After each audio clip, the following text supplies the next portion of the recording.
ইংরেজগণ মালিক বলে মোষে ফরাসিরা। শিকড়ের খোঁজ সুরের সম্পর্কের হাত ধরে রবীন্দ্র সদন চত্বর মুখরিত হল বাংলার চিরায়ত গানের কথায়। সহজ পরবে গানে গানে আত্ম উদযাপনের এই প্রয়াসে সামিল বাংলার সঙ্গীত জগতের চেনা মুখেরা। শুক্রবার সঙ্গীতময় অনুষ্ঠানটির উদ্বোধন করলেন শুভা মুদগল। মোহন गिरिधारी ऐसो अनारी चुनर गयो फारी।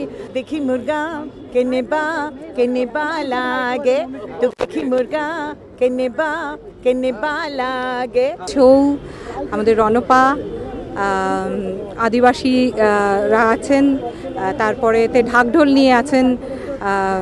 এই পুরো 10 রকম মানে আজকে এটা একটা কার্নিভাল বলা যেতে পারে। ভারতের বিভিন্ন প্রান্ত থেকে লোকসঙ্গীত শিল্পীরা লোকবাদ্য নিয়ে যোগ দিয়েছেন সহজ পরবে। 4 দিনব্যাপী এই অনুষ্ঠানে প্রায় 200 শিল্পী অংশ নিচ্ছেন। মনোজিৎ সরকার, এবিপি আনন্দ, কলকাতা।